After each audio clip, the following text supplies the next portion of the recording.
नमस्कार दोस्तों, मैं टिक्कम चंद चौधरी आप सभी का स्वागत करता हूं आपके अपने हिस्ट्री के यूट्यूब चैनल पीटी हिस्ट्री वाला पर। आज सभी को रक्षाबंधन की हार्दिक शुभकामनाएं और बड़ी हंसी खुशी से आप सभी ने त्यौहार मनाया होगा। देखिए, इस त्यौहार के साथ साथ आज अपन अपनी क्लास को कुछ आगे करते हैं। ठीक है, देखिए आज अपन राजस्थान के जो अभिलेख पढ़ रहे थे उस अभिलेखों में कुछ आज के अभिलेख हैं जो मुख्य रूप से बहुत ही इंपॉर्टेंट अभिलेख है। वो पहला है आपका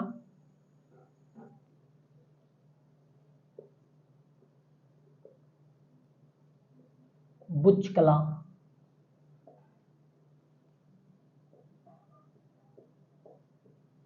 अभिलेख। कौन सा अभिलेख है? बुच कला अभिलेख। कहां से प्राप्त हुआ है? बुच कला गांव बिलाड़ा जोधपुर। कहां से प्राप्त हुआ है? बिलाड़ा जोधपुर से प्राप्त हुआ है। कौन सा अभिलेख? बुचकला अभिलेख। ठीक है, ये काफी इंपॉर्टेंट अभिलेख है। अब देखिए, ये अभिलेख किस समय का है? ये अभिलेख 815 ईस्वी का है। सबसे इंपॉर्टेंट बात तो ये अभिलेख किसका है? 815 ईस्वी का है। इस अभिलेख में देखो, इस अभिलेख की खोज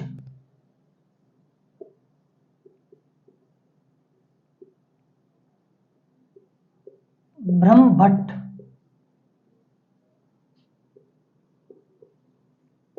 नानूराम ने की। किसने की? ब्रह्मभट्ट नानूराम की व्यक्ति ने इस अभिलेख की खोज की। यह अभिलेख बुचकला गांव बिलाड़ा जोधपुर में कहां लगा हुआ था? ये पार्वती मंदिर के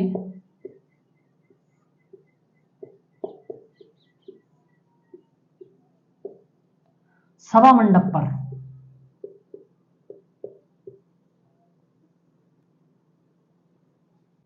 सभा मंडप पर लगा हुआ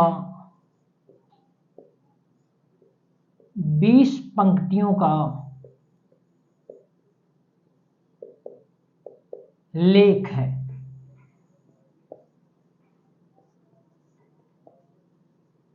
ये कहां पर लगा हुआ था? बिलाड़ा जोधपुर में पार्वती मंदिर है, उसके सभा मंडप पर। अब आप जब हम मंदिर आर्किटेक्ट के बारे में बात करेंगे, राजस्थान में मंदिर स्थापत्य की बात करेंगे, तब उस समय बताऊंगा आपको सभा मंडप क्या होता है, उपमंडप क्या होता है। ठीक है, तो पार्वती मंदिर के सभा मंडप पर लगा हुआ था, जो किसको प्राप्त हुआ? ब्रह्मभट्ट नानू नाम के व्यक्ति को प्राप्त हुआ। किस समय का है? 815 ईस्वी का है। दूसरी बात, ये अभिलेख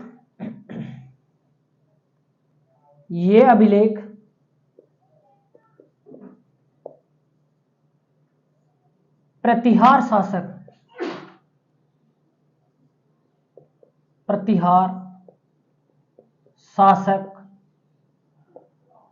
वत्सराज के पुत्र नागभट्ट द्वितीय के समय का है। यह अभिलेख कब का है? यह अभिलेख वत्सराज, कल ही मैंने बताया था आपको कि भाई 815 इस समय अपने प्रतिहारों का शासन था। किसका शासन था? प्रतिहारों का शासन था। जैसे मैंने कल अपने एक 400 अभिलेख की बात की थी, ठीक है, जो 813 ईस्वी का था। ठीक है, जिसमें क्या था? गुहिल शासकों की वंशावली दी गई थी, साथ में गुहिल शासक व्रतभट्ट के बारे में जानकारी दी गई थी, जो कि क्या था? ये प्रतिहारों का सामंत था, जिसके प्रतिहारों के नेतृत्व में बहुत सारी विजय प्राप्त की थी। और तो उसकी विजयों का जिक्र था किसमें? 400 प्रशस्ति में। ठीक है, 400 अभिलेख में। ये जो बुचकला अभिलेख है, ये किसके समय का है? ये प्रतिहार शासक वत्सराज के पुत्र नागभट्ट द्वितीय का है। कहने का मतलब इस अभिलेख में किस शासक की जानकारी मिल रही है? नागभट्ट द्वितीय की जानकारी मिल रही है। दूसरी बात, इस अभिलेख में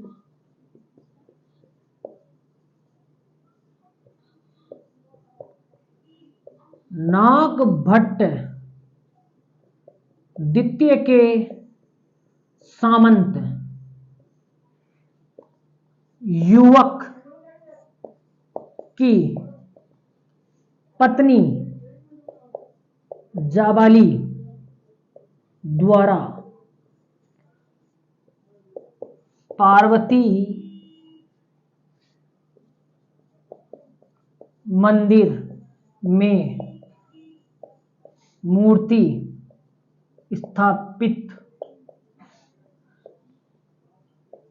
करने की जानकारी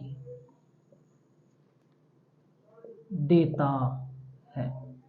यह अभिलेख और क्या जानकारी देता है? यह अभिलेख अपन को दूसरी जानकारी यह देता है कि जो ये अभिलेख है, इस अभिलेख में नागभट्ट के सामंत, नागभट्ट का कौन? सामंत। कौन? युवक नामक एक सामंत की पत्नी थी जाबाली। कौन थी? जाबाली। उसने पार्वती मंदिर में क्या किया? एक मूर्ति स्थापित की। क्या की? मूर्ति स्थापित की। उसकी जानकारी मिलती है। तो इसको यहां पर अपन को दो चीज देखने को मिली, एक तो नागभट्ट प्रथम और एक नागभट्ट प्रथम के क्या? सामंत युवक की जानकारी भी अपन को मिलती है। और युवक की पत्नी कौन? जाबाली, जिसके पिता का नाम जज्जुग था। ठीक है, उसकी भी जानकारी मिलती है, जो कि इसने मंदिर में क्या किया? मूर्ति प्रतिष्ठापित करवाई। अब यहां पर ये जाबाली वो जाबाली नहीं है जो छांदोग्य उपनिषद में जाबाल सत्यकाम कथा दी गई है, वो कथा वाली नहीं है। क्योंकि आपने पढ़ा ही होगा अपने जो वैदिक साहित्य है उसमें एक बहुत ही अच्छा या बहुत ही अच्छी कहानी आती है, सत्यकाम जाबाली कथा। ठीक है, जो छांदोग्य उपनिषद में दी गई है। गुरु और शिष्य के बीच में वर्ण को लेकर, उसकी जाति को लेकर क्वेश्चन किए गए थे। बहुत ही अच्छी कहानी है। अगर आपको कभी मिलने का पढ़ने का मौका मिले तो आप उसे जरूर पढ़ना, बहुत अच्छी कहानी है। लेकिन वैसे मैं जब भारत का इतिहास पढ़ाऊंगा उसमें बहुत अच्छी अच्छी आपको वो चीजें पूरी क्लियर डिटेल से बताऊंगा आपको। वह सत्यकाम जाबाली कथा क्या थी। यहाँ पर ये जाबाली वो जाबाली नहीं है, यहाँ पर ये जाबाली दूसरी है। ठीक है, जो किसकी पत्नी है? युवक की पत्नी है, जिसने क्या किया? यहाँ पर मंदिर में मूर्ति स्थापित करवाई। इसके अलावा इस मंदिर का सूत्रधार पार्वती मंदिर का, कहने का मतलब पार्वती मंदिर का सूत्रधार यानी आर्किटेक्ट कौन था? देय्या। कौन था?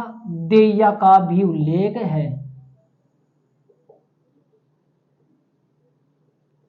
जो किसका पुत्र था? पंचहरि का पुत्र था। ये किसका पुत्र था? पंचहरि का पुत्र था। इसने क्या किया था? इसी पार्वती मंदिर का निर्माण किया था अपने हाथों से। आर्किटेक्ट का मतलब इसने वो जो नक्शा, जो डिजाइन्स जो होती है, उस देने वाला कौन था? देय्या था। कहने मतलब मंदिर का आर्किटेक्ट कौन था? देय्या नामक सूत्रधार था। जो किसका पुत्र था? पंचहरि का पुत्र था। यहां पर आपकी याद करने की सबसे इंपॉर्टेंट चीज है, पहली बात तो ये बुचकला अभिलेख कहां से मिला है? बुचकला गांव बिलाड़ा जोधपुर में पार्वती मंदिर के सभा मंडप पर 20 पंक्तियों का एक लेख मिला है। किसको मिला? ये मिला ब्रह्मभट्ट नानूराम को मिला। इस अभिलेख में है क्या? ये अभिलेख पहली बात तो प्रत्याश शासक वत्सराज के पुत्र नागभट्ट द्वितीय के समय का है। कहने का मतलब इस अभिलेख में नागभट्ट द्वितीय की जानकारी मिलती है। ठीक है, कहने का मतलब ये प्रतिहार शासकों की जानकारी देने वाला अभिलेख है। दूसरी बात, इसमें नागभट्ट द्वितीय के सामंत युवक की पत्नी जाबाली द्वारा पार्वती मंदिर में मूर्ति स्थापित किए जाने की भी जानकारी मिली है। ठीक है, इस प्रकार ये आपका सबसे महत्वपूर्ण अभिलेख बुचकला अभिलेख कंप्लीट हुआ। कई बार बुचकला अभिलेख के बारे में तो सीधा सीधा पूछा गया है कि बुचकला अभिलेख कहां से मिला है, तो बुचकला गांव बिलाड़ा जोधपुर में पार्वती मंदिर के सभा मंडप से मिला है, जो कि कितने पंक्तियों का लेख है? 20 पंक्तियों का अभिलेख है। ठीक है, आप एक बार इसका स्क्रीनशॉट ले लो। यस, ले लिया होगा सभी ने स्क्रीनशॉट बुचकला अभिलेख के बारे में। बहुत अच्छी जानकारियां हैं आपके। अब इसके बाद में देखते हैं, देखिए अपन ने पहले एक मंडोर का अभिलेख पढ़ा है जो 685 ईस्वी का है। अब एक और मंडोर का शिलालेख है। मैंने आपको उस समय भी बताया था कि मंडोर से 2 शिलालेख मिले हैं। एक जो शिलालेख है वो 685 ईस्वी का है और एक दूसरा शिलालेख वो कब का है? 837 ईस्वी का है। तो मंडोर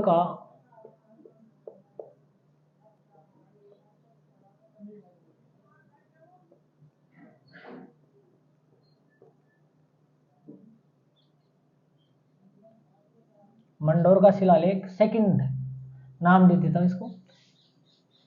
कहां से? मंडोर जोधपुर।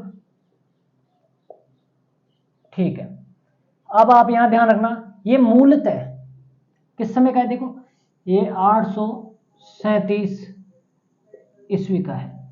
ठीक है, कब का है? 837 ईस्वी का है। यह अभिलेख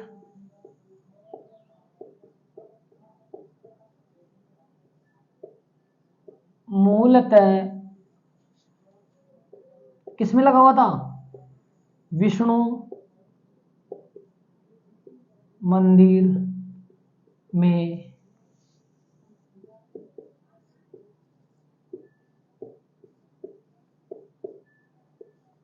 ये जो शिलालेख है मंडोर का दूसरा शिलालेख जो 837 का प्राप्त हुआ, ये मूलतः विष्णु मंदिर में लगा हुआ था। ठीक है, इसे कहने वाले इस प्रशस्ति को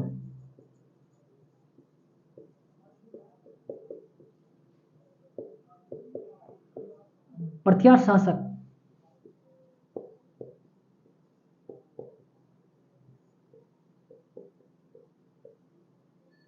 किसने? बाउक ने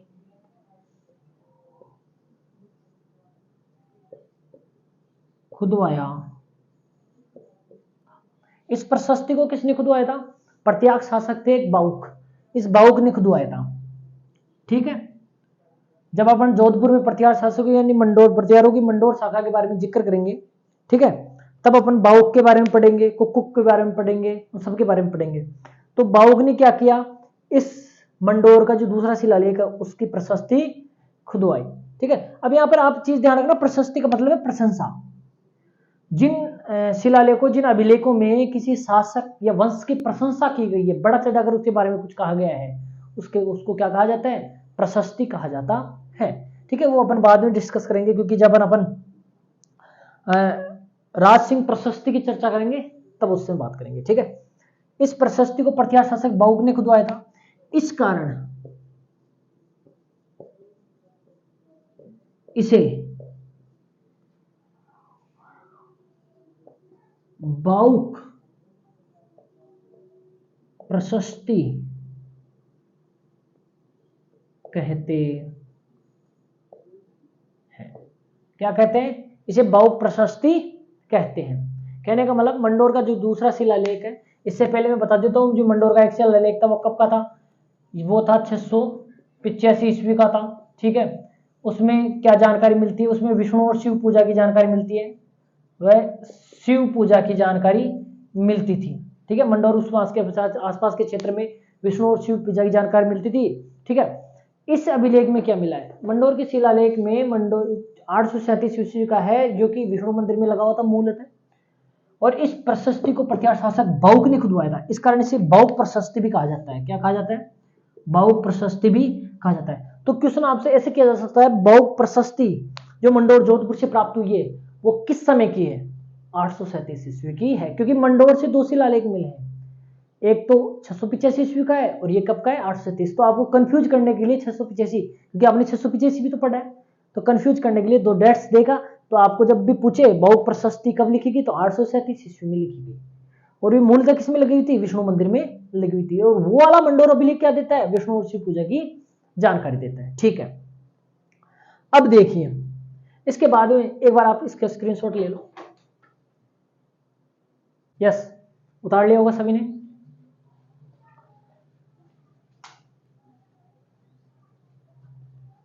अब देखिए अपना अगला जो अभिलेख है वो बहुत ही इंपॉर्टेंट अभिलेख है, वो भी प्रतिहारों के संबंधित जानकारी देता है। ठीक है, अगला है घटियाला का शिलालेख। ठीक है, कहां से प्राप्त हुआ है? घटियाला, जोधपुर। ठीक है, अब देखिए ये किस समय का है? समय देखते हैं अपन, ये है 861 ईस्वी का। ये बहुत इंपॉर्टेंट डेट है। ठीक है, इसके अलावा इसका लेखक कौन था? मग। इसका लेखक कौन था? मग नामक ब्राह्मण था। किरण कर्ता कौन था? कृष्णेश्वर। कौन था? कृष्णेश्वर था। ठीक है, अब देखिए ये जो गठियाला का जो शिलालेख है वो गठियाला जोधपुर में 2 जगह से मिला है। तो मैं इसको ऐसे लिख सकता हूं, गठियाला का शिलालेख कहां से मिला है? 2 जगह से मिला है।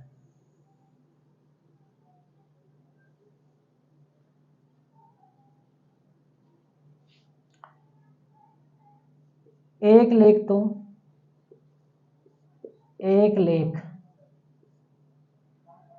प्राचीन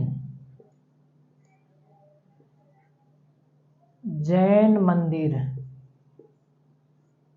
में माता की शाल से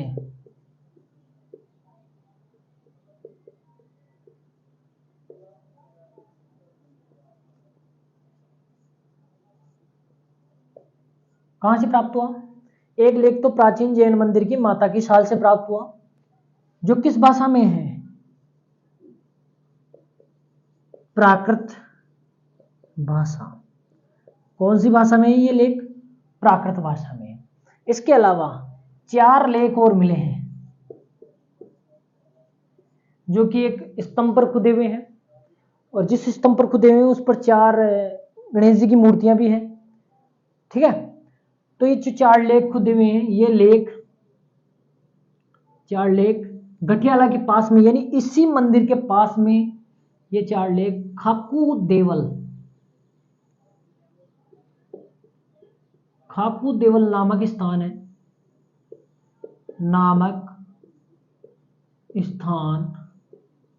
से प्राप्त हुए हैं। ठीक है, 4 लेख है। प्रथम लेख 20 पंक्तियों का है, द्वितीय लेख 11 पंक्तियों का है, तृतीय लेख 2 पंक्तियों का है, और चतुर्थ लेख 4 पंक्तियों का है। कितनी पंक्तियों के हैं?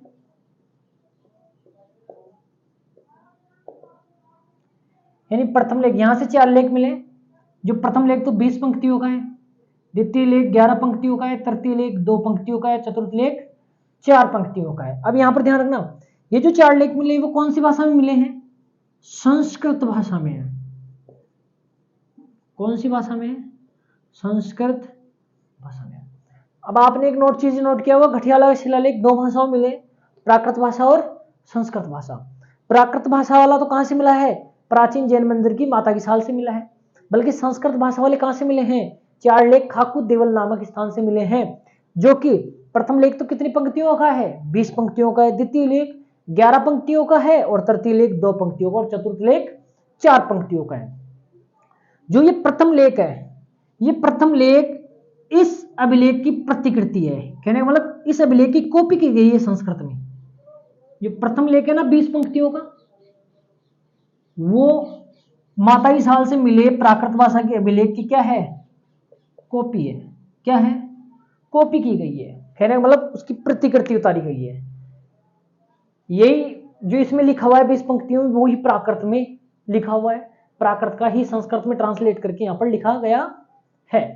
ठीक है, दूसरी बात, ये जो अभिलेख है गठियाला शिलालेख किसने खुदवाए? तो खुदवाने वाला कौन था? तो आपको पता होना चाहिए, प्रतिहार शासक कुक्कुक। कौन था? कुक्कुक। प्रतिहार शासक कौन था? कुक्कुक। उसने ये अभिलेख खुदवाए। ठीक है, इन अभिलेखों से क्या जानकारी मिलती है? देखो, इन पहले आप एक बार इसका स्क्रीनशॉट ले लो। यस, सभी ने ले लिया होगा इसका स्क्रीनशॉट। अब देखिए, गठियाला के शिलालेख में और भी बहुत सारी जानकारियां हैं। ठीक है, अपन एक एक करके जानकारियां पढ़ते हैं, क्योंकि ये प्रतिहार वंश की जानकारी देने वाला सबसे महत्वपूर्ण स्रोतों में से एक है। अब देखिए, जो गठियाला का शिलालेख है उसमें क्या है?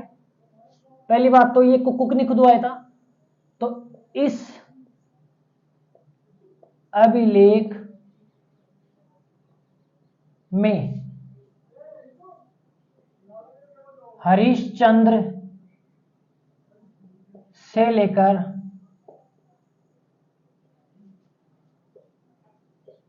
कुक्कुट तक के प्रतिहार शासकों की जानकारी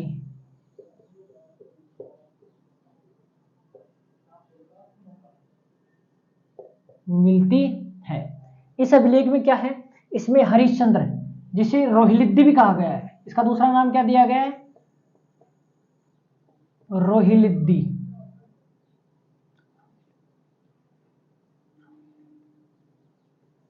क्या नाम दिया गया है, रोहिलिद्दी। इससे लेकर कुक्कुट तक के प्रतिहार शासकों की जानकारी मिलती है। कहने का मतलब वंशावली का जिक्र है। क्या दी गई है, इनकी वंशावली दी गई है। दूसरी बात, हरिश्चंद्र, देखो इसमें ये पूरी की पूरी कथा दी गई है कि जो पृथ्वीराज का जो मूल पुरुष था, आदि पुरुष था, जिसका नाम हरिश्चंद्र, जिसको रोहिलिद्दी कहा गया है, उसकी दो पत्नियां हुआ करती थी, एक तो ब्राह्मणी और एक छत्राणी। छत्राणी भद्रा का नाम तो दिया गया है, लेकिन ब्राह्मणी पत्नी का नाम दिया नहीं गया। देखो, ब्राह्मणी पत्नी से उत्पन्न पुत्र ब्राह्मण प्रतिहार कहलाए था, छत्राणी पत्नी से उत्पन्न प्रतिहार क्या कहलाए, क्षत्रिय प्रतिहार कहलाए, जिन्होंने आगे जाकर क्या किया, मंडोर और उसके आसपास के क्षेत्र पर विजय प्राप्त की और उसको क्या कर लिया, उसके चारों ओर परकोटे का निर्माण करवाया। इस प्रकार की विभिन्न जानकारियां किससे मिलती है, आपके घटियाला के अभिलेख से मिलती है। इसके अलावा इस अभिलेख में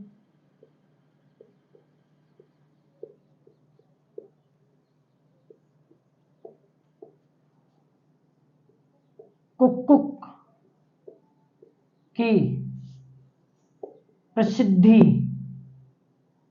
का उल्लेख है। भाई कुक्कुट बहुत ही न्यायप्रिय शासक था, ठीक है, वो दुष्टों के लिए एक दंड की तरह था। उसने अपने आसपास के क्षेत्र में शांति स्थापित की, यहां तक कि गुजरात, वल्ल, मांड, है ना, आज इन क्षेत्रों में इन्होंने क्या किया, विजय प्राप्त कर वहां पर शांति स्थापित की। इसके अलावा कुक्कुट ने घटियाला, जिसे रोहिन्स कूप कहा गया है, क्या कहा गया है, रोहिन्स कूप, यानी घटियाला का प्राचीन नाम क्या है, रोहिन्स कूप। रोहिन्स कूप में आभीर नामक उपद्रवी जाति का अंत कर यहां शांति स्थापित की। कुक्कुट ने क्या किया, रोहिन्स कूप, घटियाला का प्राचीन नाम क्या है, रोहिन्स कूप में आभीर नामक उपद्रवी जाति को क्या किया, परास्त किया, उसका अंत किया और यहां पर शांति स्थापित है कि ये बहुत उपद्रव करती थी, तो इसके उपद्रव का अंत किया किसने, कुक्कुट ने। ठीक है, इसके अलावा इसमें क्या जानकारी मिलती है,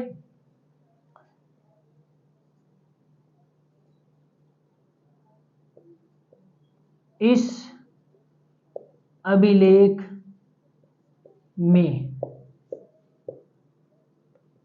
मग नामक ब्राह्मण जाति का, मग नामक ब्राह्मण जाति का उल्लेख हुआ है, जिसे जोधपुर उसके आसपास के क्षेत्र में इस जाति को, किस जाति को, मग नामक ब्राह्मण जाति को शाक्य द्वीपीय ब्राह्मण भी कहा गया है।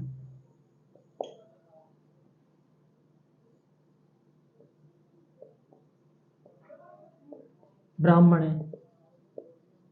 कहा जाता था। इस चीज का भी इसमें क्या हुआ है, घटियाला के शिलालेख में उल्लेख हुआ है। और घटियाला के शिलालेख में ही प्रतिहारों के मूल पुरुष कहने का मतलब प्रतिहार वंश के संस्थापक, जिसे आप मूल पुरुष या आदि पुरुष कहते हो, किसका? हरिश्चंद्र की भी जानकारी दी गई है। कहने का मतलब जो गठियाला का शिलालेख है वो प्रतिहारों की वंशावली के साथ साथ बहुत सारी ऐसी जानकारियां देता है जो उस समय के प्रतिहार वंश की महत्वपूर्ण स्रोत है। देखो, एक तो ये अभिलेख हरिश्चंद्र से लेकर कुकुक प्रतिहार तक के शासकों की जानकारियां, उनकी वंशावली दिया गया है। हरिश्चंद्र को क्या कहा गया है? रोहिलिद्धि कहा गया है। ये प्रतिहार वंश का क्या था?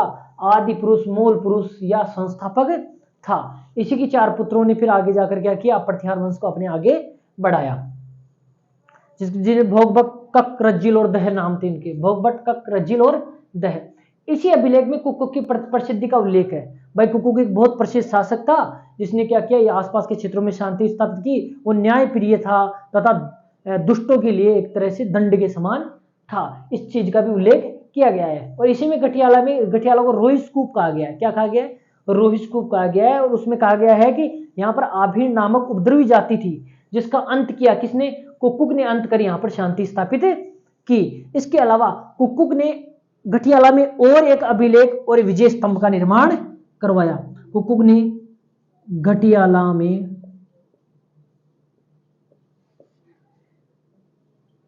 जय स्तंभ का निर्माण करवाया।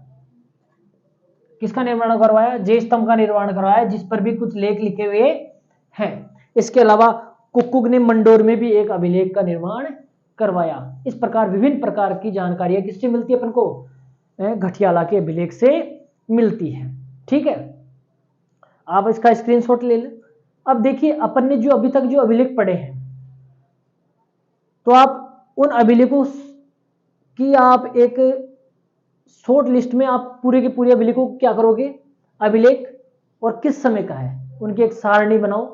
लेखक कौन है, रचयिता कौन है, उनकी एक सारणी बनाओ और उनको शॉर्ट में याद करने की कोशिश करो। बाकी सब जानकारियां आपको अपने आप ही आ जाएगी याद। ठीक है, इसके अलावा आगे जो का जी जानकारियां हैं वो अपन अगली क्लास में देंगे। इसके बाद में जय श्री राम, खम्मा गणी।